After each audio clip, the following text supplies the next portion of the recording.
आज का हमारा जो टॉपिक है वो है time period for simple harmonic motion कि सिंपल हार्मोनिक मोशन का जो टाइम पीरियड है वो क्या होगा।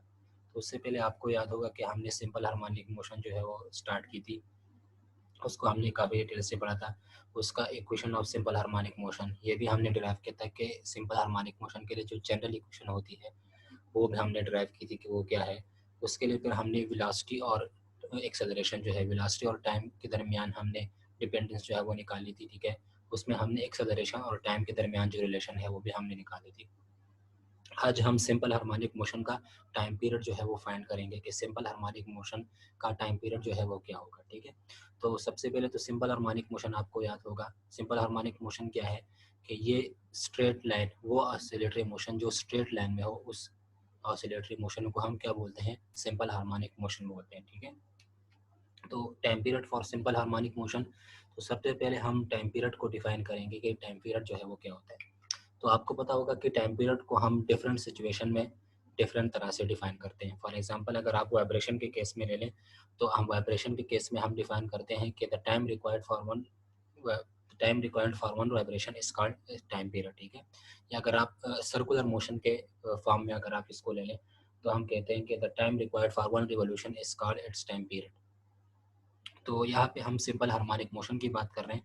तो सिंपल हार्मोनिक मोशन में हम किस चीज़ की बात करते हैं, सिंपल हार्मोनिक मोशन में हम ऑसिलेशन की बात करते हैं, ठीक है। तो अगर आप टाइम पीरियड को जनरल तरह की डिफाइन करना चाहें, ठीक है, अगर आप टाइम पीरियड का जनरल डिफिनीशन जो है, अगर आप टाइम पीरियड को जनरल डिफाइन करना चाहें तो इसका मतलब क्या होगा। टाइम पीरियड का मतलब ये होता है कि पार्टिकल अपनी पोजीशन पे कितने टाइम बाद आता है उसको हम बोलते हैं टाइम पीरियड, ठीक है। या पार्टिकल अपनी पोजीशन को कितने टाइम बाद रिपीट करता है उसको हम क्या बोलते हैं, टाइम पीरियड बोलते हैं। या आप इस तरह भी बोल सकते हैं कि पार्टिकल कितने टाइम बाद अपनी डिस्प्लेसमेंट को वापस रिपीट करता है उसको हम क्या बोलेंगे, टाइम पीरियड बोलेंगे, ठीक है। तो टाइम पीरियड क्या होता है कि पार्टिकल कितने टाइम बाद अपनी पोजीशन पे वापस आता है उसको हम टाइम पीरियड बोलते हैं।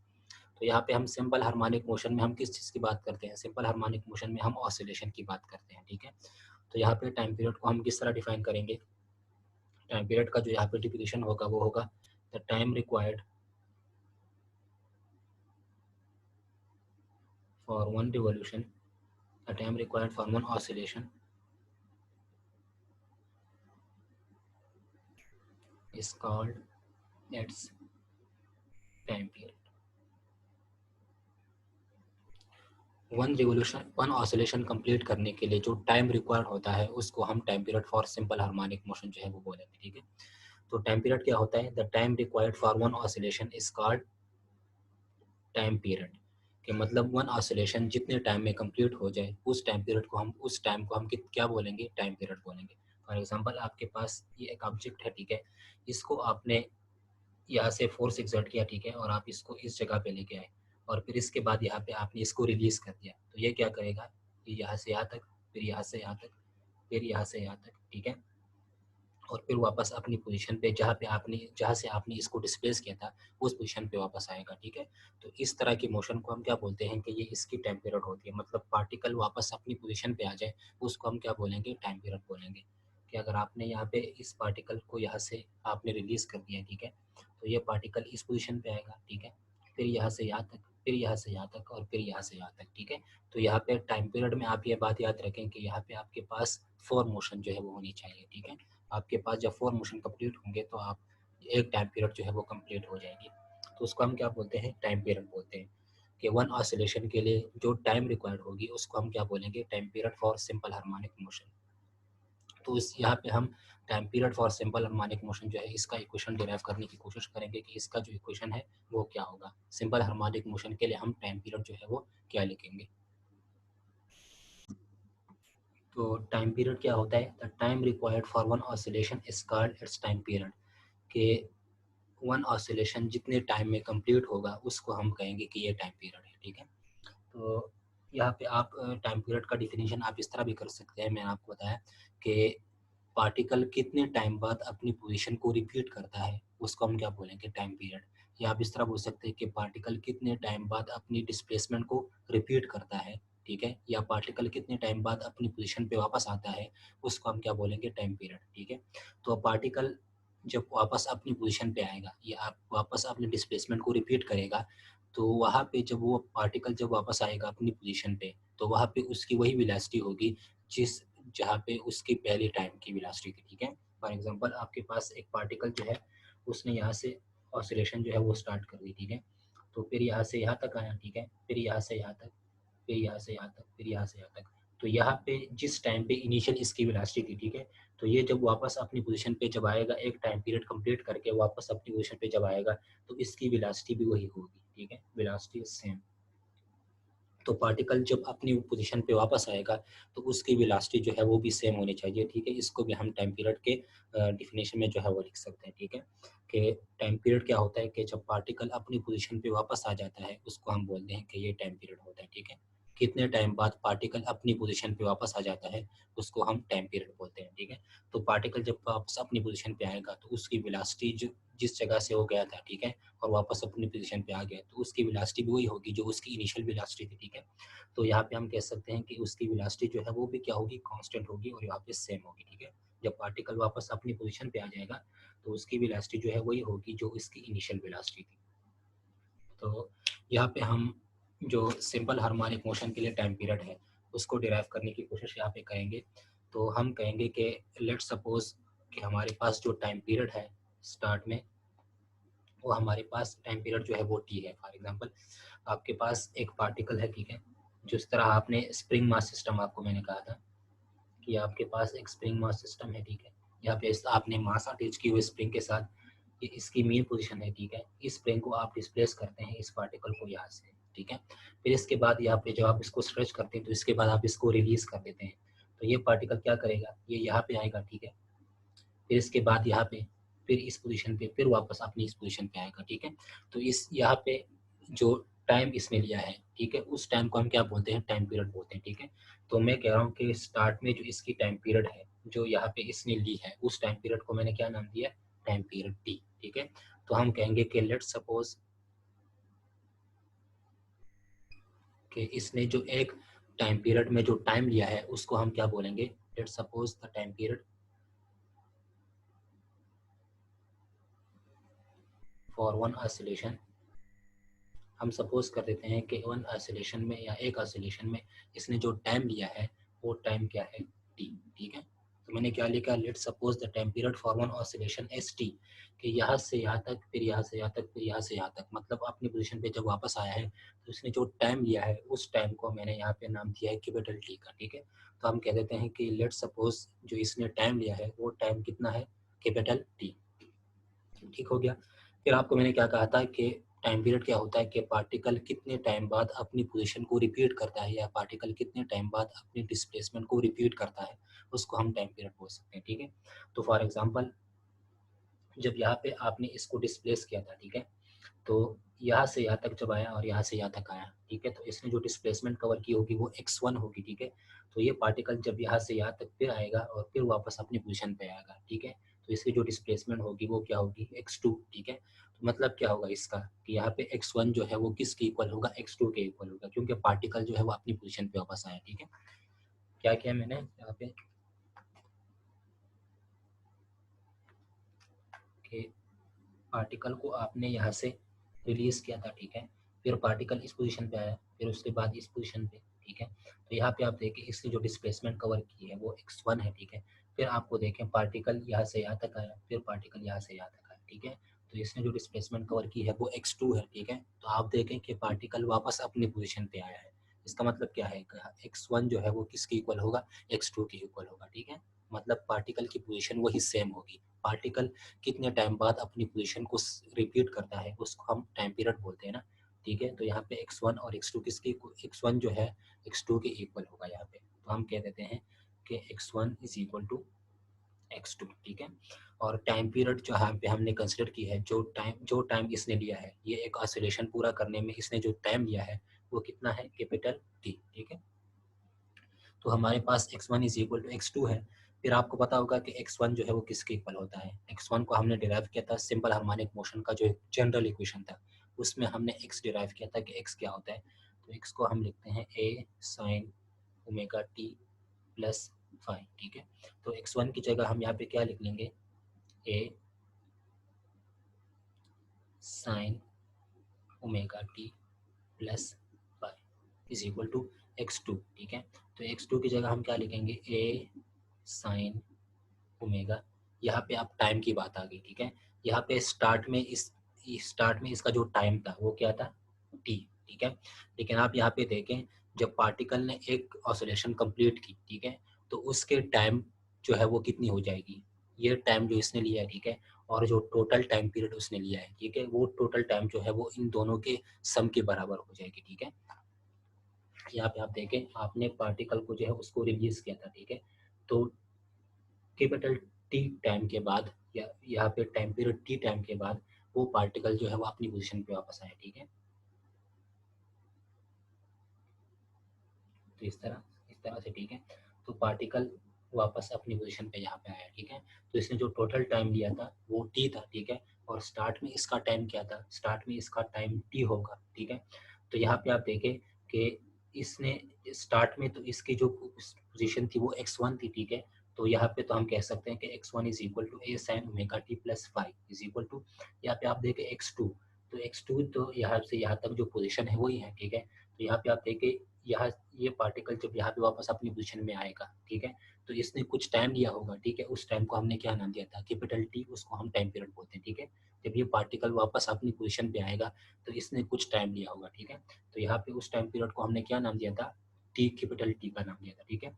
तो टोटल टाइम हमारे पास क्या हो जाएगा जब पार्टिकल वापस अपनी पोजीशन पे आएगा, कैपिटल टी प्लस टी, ठीक है, कि इसने कितना टाइम पीरियड लिया, इसने कितना टाइम लिया है इस पोजीशन पे वापस पहुंचने तक, ठीक है, और स्टार्ट में इसका जो टाइम था वो क्या था, ठीक है।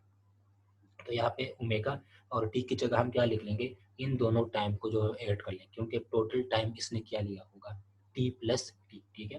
तो यहाँ पे क्या होगा, T plus T plus five, ठीक हो गया। फिर यहाँ पे ए जो है वो ए के साथ कैंसिल हो जाएगा, ठीक है। तो यहाँ पे क्या होगा, sine omega t plus five is equal to sine omega t plus five, ठीक हो। तो ए के साथ कैंसिल हो गया ये, और ये हमारे पास यहाँ पे रह गया, ठीक है। फिर आप यहाँ पे देखें कि sine omega t plus five is equal to sine omega t plus five, ठीक है। ये दोनों एक दूसरे के इक्वल है, ठीक है। तो ये दोनों एक दूसरे के कब इक्वल हो सकते हैं, यहाँ पे आप देखें ये दोनों क्या है, ये दोनों एक दूसरे के क्या है, बराबर है, ठीक है। तो sign omega t plus five जो है, ये sign omega t plus five, ये इन जो दोनों जो है ये कब इक्वल हो सकते हैं, जब यहाँ पे ये एंगल और ये एंगल क्या हो जाए, सेम हो जाए, ठीक है। अगर ये दोनों एंगल सेम हो जाए तो तब हम कह सकते हैं कि sine omega t plus five is equal to this, ठीक है। तो यहाँ पे ये दोनों एंगल जो है ये सेम होने चाहिए, तब हम कह सकते हैं कि ये दोनों क्या है, ये दोनों एक दूसरे के बराबर है। तो अगर हम दोनों को इक्वल कर लें स्टार्ट में, तो यहाँ पे आप देखें साइन जो है वो साइन के साथ कैंसिल हो जाएगा, ठीक है। तो omega t plus five is equal to, यहाँ पे इसको आप ओपन कर लें तो ये हो जाएगा ओमेगा टी प्लस फाइव, ठीक है। यहाँ पे आप देखिए ओमेगा टी के साथ कैंसिल हो जाएगा, ठीक है। फाइव वाई के साथ कैंसिल हो जाएगा, तो omega t is equal to zero आ जाएगा, ठीक है। Omega t is equal to zero का मतलब क्या है कि t is equal to zero, ठीक है। तो यहाँ पे आप देखिए टाइम पीरियड जो है वो हमारे पास जीरो आया है, लेकिन टाइम पीरियड हमारे पास जीरो नहीं आना चाहिए, क्योंकि यहाँ पे पार्टिकल ने एक ऑसिलेशन कंप्लीट की थी, ठीक है। तो यहाँ पे आप देखिए हमारे पास जो टाइम पीरियड आया है वो क्या है, जीरो आया है। तो यहाँ पे हम कह सकते हैं कि यहाँ पे ओमेगा टी प्लस फाइव और ये दोनों जो है, ये दोनों टर्म ये इक्वल नहीं है, ठीक है। तो इसको इक्वल करने के लिए हम क्या करेंगे, हम यहाँ पे फर्दर हमारे पास जो लास्ट एक्सप्रेशन आया था वो था sine omega t plus five is equal to sine omega t plus five, ठीक है। तो आपको मैं क्या कह रहा था कि ये दोनों यहाँ पे आप देखें ये दोनों एक दूसरे के बराबर है, तो ये दोनों एक दूसरे के बराबर कब हो सकते हैं, दोनों एक दूसरे के इक्वल कब हो सकते हैं, तब इक्वल हो सकते हैं कि यहाँ पे अगर हम कहें कि यहाँ पे अगर ये थीटा है, ठीक है, इस एंगल को आप थीटा कह लें, और ये टोटल जो है ये दोनों एक दूसरे से क्या है, डिफरेंट है, तो इसको आप कह लें अल्फा, ठीक है। तो ये दोनों साइन और ये, ठीक है, ये दोनों कब इक्वल हो सकते हैं, जब साइन थीटा साइन अल्फा के बराबर हो, ठीक है। मतलब यह है कि जब थीटा अल्फा के बराबर हो जाए तो तब ये दोनों टर्म जो है, ये दोनों साइड जो है ये इक्वल हो सकते हैं, ठीक है। लेफ्ट हैंड साइड जो है वो राइट हैंड साइड के तब इक्वल हो सकता है जब हमारे पास थीटा जो है वो अल्फा के बराबर हो जाए, तो तब ये दोनों साइड जो है वो इक्वल हो सकते हैं। अच्छा, हमने देखा कि हमने जब थीटा को अल्फा के बराबर कर दिया, ठीक है? इससे पहले अगर आप केस देख लें, तो उसमें मैंने क्या किया था, मैंने इसको इसके इक्वल किया था, ठीक है? मतलब थीटा को मैंने अल्फा के बराबर किया था, तो हमारे पास जो टाइम पीरियड आया था वो 0 आया था, ठीक है? तो इसका मतलब क्या है कि हम इस केस को यूज़ नहीं कर सकते, हम थीटा को अल्फा के बराबर नहीं कर सकते, ठीक है? क्योंकि हमारे पास जो टाइम पीरियड आया था वो 0 आया था और टाइम पीरियड हमारे पास 0 नहीं होना चाहिए, ठीक है? तो उसके लिए हम क्या करेंगे, हम ये देखेंगे कि साइन अपनी वैल्यू को कितनी बार कितनी टाइम बाद जो है वो रिपीट करता है, ठीक है? साइन अपनी वैल्यू कितनी टाइम बाद रिपीट करता है, ठीक है? तो आपको पता होगा कि साइन अपनी वैल्यू को कितने टाइम बाद रिपीट करता है। साइन अपनी वैल्यू को,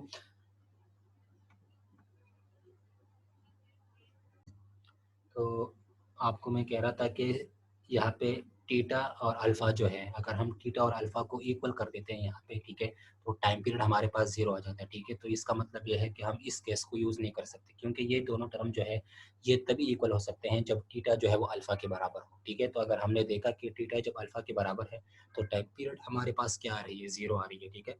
तो उसके लिए हम क्या करेंगे, हम ये देखेंगे कि साइन अपनी वैल्यू को कितने टाइम बाद रिपीट करता है, ठीक है? तो यहाँ पे आपको पता होगा कि साइन अपनी वैल्यू को कितने टाइम बाद रिपीट करता है। तो साइन अपनी वैल्यू 180 टाइम बाद जो है वो रिपीट करता है, ठीक है? 180 एंगल के बाद साइन अपनी वैल्यू को वापस रिपीट कर देता है। फॉर एग्जांपल, अगर आपके पास साइन 0 की वैल्यू जो है वो 1 आ रही है, ठीक है? तो साइन की वैल्यू 1 जो है वो वापस कब आएगी? साइन 180 पे, ठीक है? तो साइन 0 भी 1 होता है, साइन 180 भी 1 होता है, ठीक है? तो इसका मतलब क्या है कि साइन अपनी वैल्यू को कितने एंगल के बाद रिपीट करता है? 180 एंगल के बाद अपनी वैल्यू को रिपीट करता है, ठीक है? तो यहाँ पे आप देखें, अगर हम इन दोनों को इक्वल कर लेंगे, ठीक है, और हम टाइम जो है वही लगा लेंगे, मतलब कितने एंगल बाद अपने आप को वो रिपीट कर रहा है, तो हमारे पास जो दोनों एंगल है वो क्या हो जाएंगे? सेम हो जाएंगे, ठीक है? तो उसके लिए हम क्या करेंगे कि जो साइन है वो कितने टाइम बाद अपने वैल्यू को रिपीट करता है? 180 के बाद, ठीक है? तो हम क्या लिख लेंगे कि theta is equal to 5 minus alpha, ठीक है? फिर साइन जो है वो अपनी वैल्यू को कितने टाइम बाद रिपीट करता है? वो फिर करता है 2 पाई प्लस अल्फा, ठीक है? तो साइन अपनी वैल्यू को theta is equal to alpha, ठीक है? Theta is equal to 5 minus alpha और 2 5 प्लस अल्फा, ठीक है? तो यहाँ पे आप देखें, जब थीटा 5 माइनस अल्फा के बराबर हो तो ये दोनों इक्वल हो सकते हैं, ठीक है? या थीटा जो है वो 2 पाई प्लस अल्फा के बराबर हो, तब ये दोनों जो है वो एक दूसरे के इक्वल हो सकते हैं, ठीक है? तो आपको मैंने क्या कहा कि साइन क्या करता है, साइन अपनी वैल्यू को कितने एंगल के बाद रिपीट करता है, साइन अपनी वैल्यू की साइन अपनी वैल्यू कब रिपीट करता है, ठीक है? तो आपको मैंने क्या कहा था कि 180 एंगल के बाद वो अपनी वैल्यू को रिपीट करता है।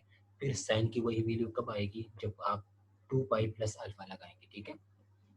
जिस तरह आपको मैं एक एग्जांपल देता हूँ कि आप देख लें कि साइन, इसका मतलब क्या है कि साइन 45 इज इक्वल टू, ये किसके इक्वल होता है?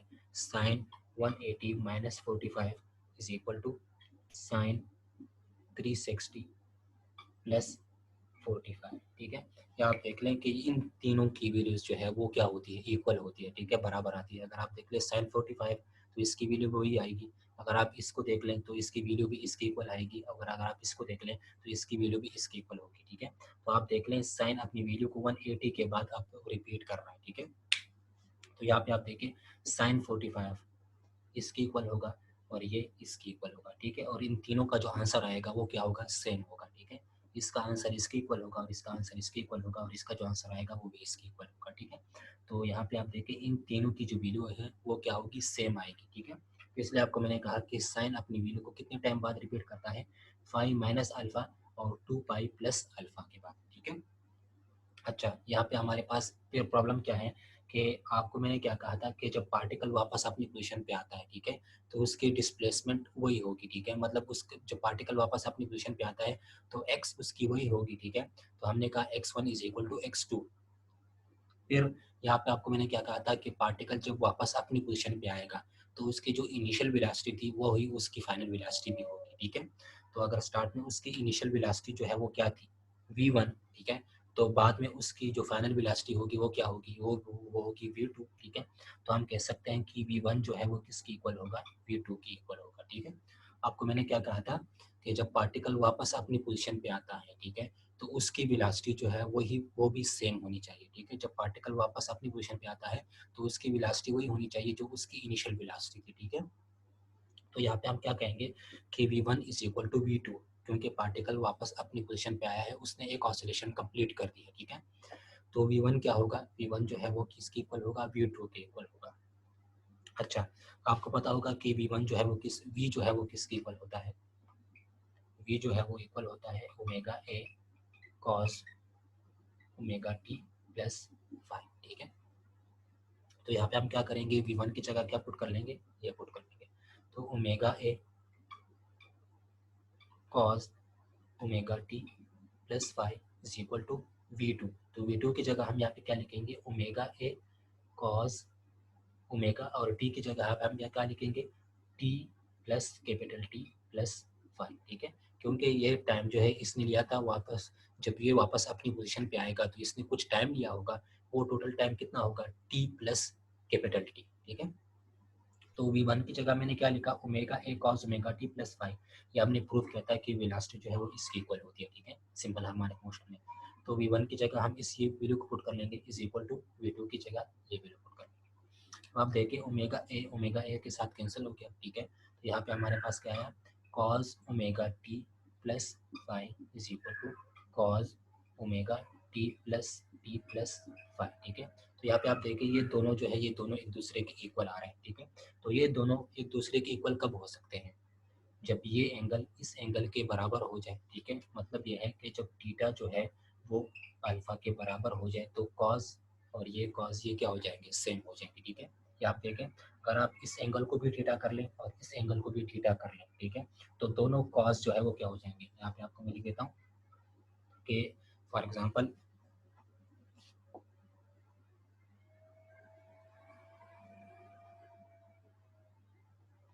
आपने लिखा ना cos omega t plus five is equal to cos omega t plus five. तो ये दोनों एक दूसरे के कब इक्वल हो सकते हैं, किस कंडीशन में, जब थीटा जो है वो किसके इक्वल हो जाए, अल्फा के इक्वल हो जाए, ठीक है। तो अगर हम थीटा को अल्फा के इक्वल कर लें, ये थीटा है ये अल्फा है, ठीक है। तो यहाँ पे आप देखें, अगर आप थीटा की जगह यहाँ पे अगर आप थीटा रहने दें और यहाँ पे आप अल्फा की जगह थीटा पुट कर लें, तो यहाँ क्या हो जाएगा, cos theta is equal to cos theta, तो दोनों एक दूसरे के इक्वल हो जाएंगे, ठीक है। तो यही आपको मैं भी कह रहा हूँ कि ये दोनों जो है ये दोनों एक दूसरे के कब इक्वल हो सकते हैं, जब थीटा अल्फा के बराबर हो जाए, ठीक है। तो इसको हमने बराबर अभी करना है, ठीक है। तो यहाँ पे आप देखिए theta is equal to alpha, तो ये दोनों इक्वल हो सकते हैं। फिर कॉस जो है वो कितने टाइम बाद अपनी वैल्यू को रिपीट करता है, कॉस जो है वो टू पाई प्लस अल्फा और टू पाई माइनस अल्फा के बाद अपनी वैल्यू को रिपीट करता है, ठीक है। तो यहाँ पे हम कह सकते हैं कि जब थीटा अल्फा के बराबर हो जाए तो ये दोनों एक दूसरे के इक्वल हो सकते हैं, दोनों लेफ्ट साइड और राइट हैंड साइड, ठीक है। या फिर थीटा जो है वो टू पाई प्लस अल्फा के बराबर हो, या थीटा जो है वो टू पाई माइनस अल्फा के बराबर हो जाए, ठीक है। अगर थीटा अल्फा के बराबर हो जाए तो ये दोनों साइड इक्वल हो जाएंगे, या अगर theta two pi plus alpha के बराबर हो जाए तो दोनों साइड इक्वल हो जाएंगे, या अगर theta two pi minus alpha के बराबर हो जाए तो दोनों साइड जो है वो इक्वल हो जाए, क्योंकि थीटा जो है वो इतने टाइम बाद अपनी वैल्यू को वापस रिपीट करता है, ठीक है। इतने एंगल बाद जाके कॉस जो है वो अपनी वैल्यू को क्या करता है, वापस रिपीट करता है। तो यहाँ पे हम कह सकते हैं कि ये दोनों जो है ये दोनों तभी इक्वल हो सकते हैं इन्हीं कंडीशन में, जब थीटा अल्फा के बराबर हो, या theta two pi plus alpha के बराबर हो, या theta two pi minus alpha के बराबर हो, ठीक है। और साइन के केस में हमने क्या कहा था कि जो लेफ्ट हैंड साइड है जो राइट हैंड साइड की तब इक्वल होगी, ठीक है। तो हमारे पास आया था वो क्या था, sine omega t plus five is equal to sine omega t plus five, ठीक है। आपको मैंने कहा था कि ये साइन जो है ये इसके इक्वल तब हो सकता है जब हमारे पास थीटा अल्फा के बराबर हो जाए, तो वो हमने चेक किया था वो नहीं हो रहा था, ठीक है। या थीटा जो है वो पाई माइनस अल्फा के बराबर हो जाए, या थीटा जो है वो टू पाई प्लस अल्फा के बराबर हो जाए, तो ये तभी ये साइन जो है ये इस साइन के इक्वल हो सकता है, ठीक है। तो कॉस जो है वो कॉस के इक्वल तब हो सकता है जब थीटा अल्फा के बराबर हो, थीटा इसके बराबर हो, या थीटा इसके बराबर हो। और ये दोनों तभी इक्वल हो सकते हैं जब थीटा अल्फा के बराबर हो, थीटा इसके बराबर हो, और या थीटा इसके बराबर हो। तो यहाँ पे आप देखिए दोनों में सेम जो है वो क्या है, यहाँ पे आप देखिए दोनों में सेम कंडीशन कौन सी है। यहाँ पे आप देखिए theta is equal to 2 pi alpha, इस पे हमने चेक किया था, इस पे तो हमारे पास टाइम पीरियड जो है वो 0 आ रहा था, ठीक है। ये आप कहेंगे कि ये दोनों भी तो सेम है दोनों में, ठीक है, मतलब ये दोनों कंडीशन जो है ये दोनों में आ रहे हैं, तो आप कहेंगे कि हम इन दोनों को क्यों नहीं ले रहे हैं, ठीक है। तो यहाँ पे आप देखिए हमने जब थीटा को अल्फा के बराबर किया था तो हमारे पास टाइम पीरियड जो है वो 0 आया था, ठीक है। तो इस कंडीशन को तो हम यूज़ नहीं कर सकते, theta is equal to alpha, ठीक है। फिर आप देखिए theta is equal to pi alpha, 2 pi plus alpha, और यहाँ भी आप देखिए theta is equal to pi plus alpha, मतलब 2 पाई प्लस अल्फा जो है वो दोनों में आ रहा है, साइन में भी आ रहा है और कॉज में भी आ रहा है, ठीक है। तो यहाँ पे आप देखिए 2 पाई प्लस अल्फा इसमें भी है, 2 पाई प्लस अल्फा इसमें भी है, तो हम कह सकते हैं कि यहाँ पे अगर हम थीटा को 2 पाई प्लस अल्फा के बराबर कर दें तो साइन, ये साइन और ये साइन इक्वल हो जाएंगे और ये कॉज और ये कॉज इक्वल हो जाएंगे, ठीक है। तो ये फिर लेफ्ट हैंड साइड जो है वो राइट हैंड साइड की इक्वल हो जाएगी और यहाँ पे भी left hand side right hand side की इक्वल हो जाएगी। तो कॉज, ये कॉज इस कॉज की इक्वल हो जाएगा और ये साइन इस साइन की इक्वल हो जाएगा जब हम थीटा को किस चीज़ के इक्वल कर दें, अगर हम थीटा को 2 पाई प्लस अल्फा की इक्वल कर दें, ठीक है। तो तब ये दोनों जो है ये दोनों एक दूसरे के इक्वल हो सकते हैं इसी कंडीशन में, जब थीटा को हम 2 पाई प्लस अल्फा पुट कर लें तो इसी कंडीशन में ये दोनों जो है ये दोनों एक दूसरे के इक्वल हो सकते हैं, ठीक है। तो यहाँ पे आप देखिए यहाँ पे ये कंडीशन जो है ये दोनों में आ रही है, इसका मतलब ये है कि हम इसी कंडीशन को यूज़ कर लेंगे, ठीक है। और इस पे हमने चेक किया था, इस पे हमारे पास टाइम पीरियड 0 आया था, तो इसको हम यूज़ नहीं करेंगे और ये दोनों में रिपीट हो रहा है, ठीक है। तो इसलिए हम इस कंडीशन को यूज़ करेंगे कि अगर theta is equal to 2 pi plus alpha के बराबर हो तो ये दोनों जो है ये दोनों एक दूसरे के इक्वल हो जाएंगे, ठीक है। क्योंकि साइन और कॉस जो है वो अपनी वैल्यू को इतनी टाइम बाद या इनका इतने एंगल बाद अपनी वैल्यू को रिपीट कर देता है, ठीक है। तो इसके बाद हम फर्दर जाते हैं, तो हम क्या कहेंगे कि हम जब theta is equal to 2 pi plus alpha के बराबर हो जाए, ठीक है, तो दोनों जो साइड्स है वो क्या होंगे, एक दूसरे के इक्वल हो जाएंगे, ठीक हो गया। तो हम क्या करेंगे, हमारे पास जो इक्वेशन आया था वो क्या था, sine omega t plus phi is equal to cos omega t plus phi, ठीक है। और दूसरा क्या था, cos omega t plus phi is equal to cos omega t plus phi, ठीक है। तो आपको मैंने क्या कहा कि ये दोनों तभी एक दूसरे के इक्वल हो सकते हैं जब थीटा 2 पाई प्लस अल्फा के बराबर हो जाए, ठीक है। तो यहाँ पे अगर हम एक ही कंडीशन को यूज़ कर लें, ठीक है, अगर हम साइन वाले हम कॉस वाले को भी यूज़ कर सकते हैं, साइन वाले को भी यूज़ कर सकते हैं, ठीक है, टाइम पीरियड को फाइंड करने के लिए। तो अगर हम इसको यूज़ कर लें, ठीक है, सॉरी यहाँ पे ये क्या है, ये भी साइन है, ठीक है।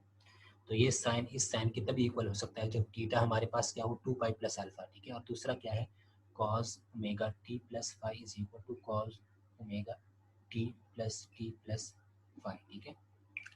तो ये दोनों एक दूसरे के तभी इक्वल हो सकते हैं जब थीटा इसके इक्वल हो, ठीक है। तो इसके लिए हम टाइम पीरियड को फाइंड करने के लिए हम इस फर्स्ट को यूज़ कर लेते हैं, ये वाले को। अच्छा यहाँ पे आप देखें साइन जो है वो साइन के साथ कैंसिल हो जाएगा, ठीक है।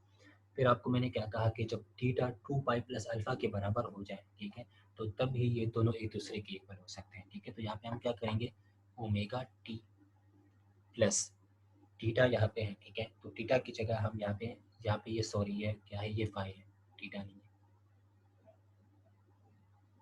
ठीक है। Sine omega t plus phi is equal to sine omega t plus phi, ठीक है। तो आप यहाँ पे देखें इन दोनों ये दोनों तभी इक्वल हो सकते हैं जब थीटा 2 पाई प्लस अल्फा के बराबर हो, ठीक है। तो यहाँ पे आप देखिए साइन साइन के साथ कैंसिल हो जाएगा, ठीक है। तो यहाँ पे आएगा हमारे पास ओमेगा टी प्लस फाइव, ठीक है, प्लस यहाँ पे इस साइड पे 2 पाई इसके साथ यहाँ पे ऐड कर लेंगे, ठीक है। यहाँ पे हमने 2 पाई इसलिए इस साइड पे ऐड कर दिया कि ये वैल्यू जो है ये इससे कम है, ठीक है। यहाँ पे आप देखिए ये वैल्यू इससे ज़्यादा है ना, यहाँ पे आप देखिए टी प्लस टी और यहाँ पे सिर्फ क्या है टी, ठीक है। मतलब ये है कि ये वैल्यू इस वैल्यू से ज़्यादा है, ठीक है। तो इसलिए हमने यहाँ पे 2 पाई को इस साइड पे ऐड कर दिया। तो यहाँ पे हमारे पास क्या हो जाएगा, omega t plus five plus 2 pi is equal to, इसको अगर आप ओपन कर लें तो ओमेगा टी प्लस फाइव, ठीक है। ये ओमेगा टी के साथ कैंसिल, ठीक है। ये फाइव फाइव के साथ कैंसिल, यहाँ पे हमारे पास क्या है 2 pi is equal to omega t, ये इसके साथ कैंसिल, ये इसके साथ, ठीक है। तो 2 pi is equal to omega t, ठीक है। तो इससे अगर हम टी को फाइंड करना चाहें तो टी क्या होगा, t is equal to 2 pi divided by omega, ठीक है।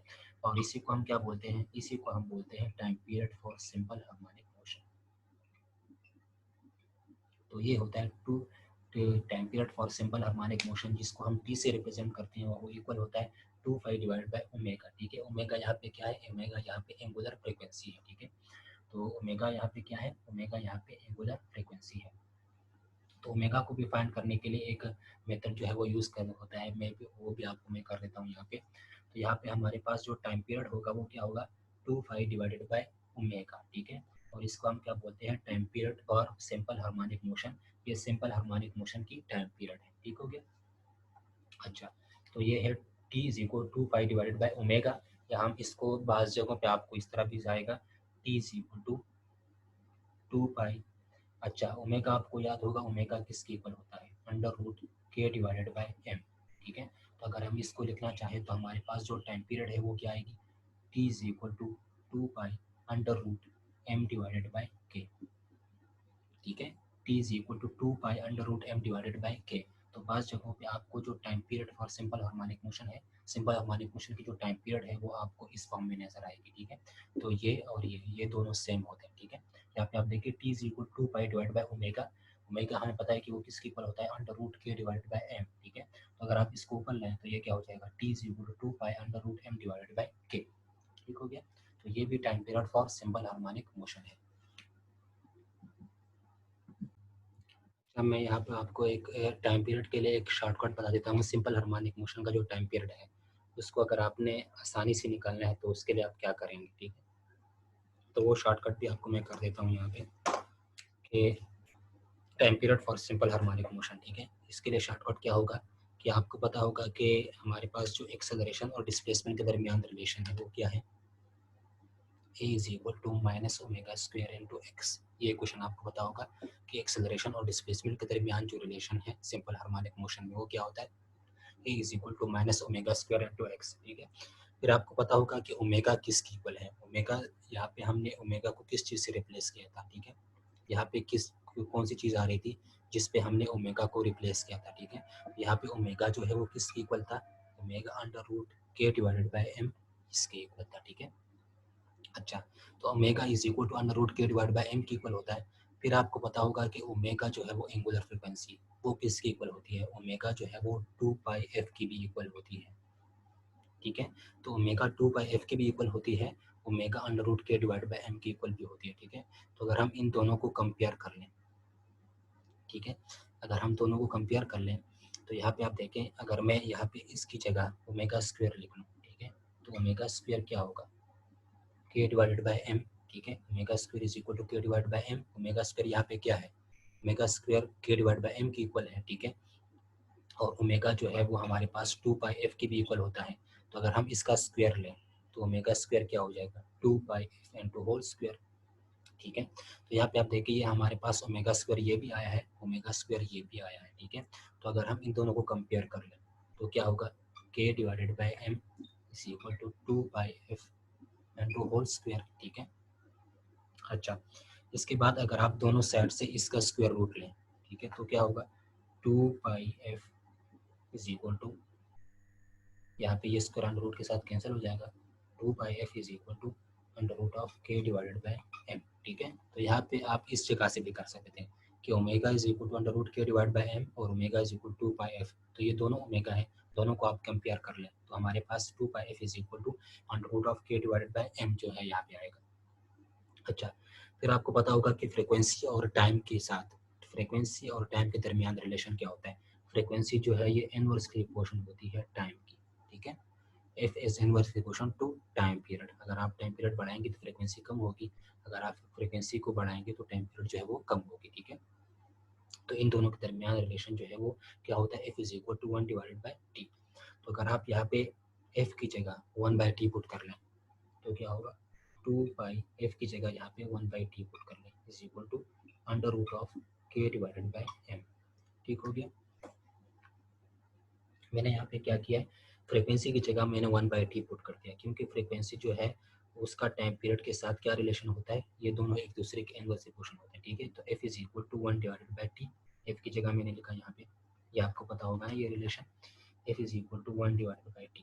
तो यहाँ पे एफ की जगह मैंने 1/t पुट कर दिया, तो यहाँ पे हमारे पास आया 2/1/t is equal to under root of k divided by m. अच्छा, अगर यहाँ पे मैं टाइम पीरियड को निकालना चाहूँ यहाँ से, इस जगह से, यहाँ हमारे पास यहाँ पे क्या है, 2/t is equal to under root of k divided by m. तो अगर मैं यहाँ पे टाइम पीरियड को निकालना चाहूँ तो हमारे पास ये टाइम जो है यहाँ पे आ जाएगा t, ठीक है। तो t is equal to 2 divided by under root of k divided by m हो जाएगा, ठीक है। यहाँ पे आप देखिए, इस टी को मैं इस साइड पे लेके आया और इसको यहाँ पे आप लेके आए, तो t is equal 2 divide by under root of k divide by m. अगर आप इस एम को यहाँ पे ऊपर ले आए, ठीक है, इस टर्म को, तो ये क्या हो जाएगा, t is equal to 2 under root of m divided by k, ठीक है। तो यहाँ पे आप देखिए, हमने जो टाइम पीरियड निकाली थी, ठीक है, जो हमने यहाँ पे सिंपल हार्मोनिक मोशन के लिए जो हमने टाइम पीरियड निकाली थी वो क्या थी, t is equal to 2 under root of m divided by k, ठीक है। तो यहाँ पे आप देखिए, यहाँ पे भी आई है t is equal to 2 under root m divided by k. अगर आप इसको ऊपर ले यहाँ पे लेके आए तो टाइम पीरियड क्या होगा, t is equal to 2 under root m divide by k. और हमने सिंपल हार्मोनिक मोशन के जो टाइम पीरियड निकाला था वो भी यही था, ठीक है। तो आप टाइम पीरियड को इसी तरीके से भी निकाल सकते हैं अगर आपने इसको शॉर्टकट से निकालना है, ठीक हो गया। तो ये था हमारे पास time period for simple harmonic motion.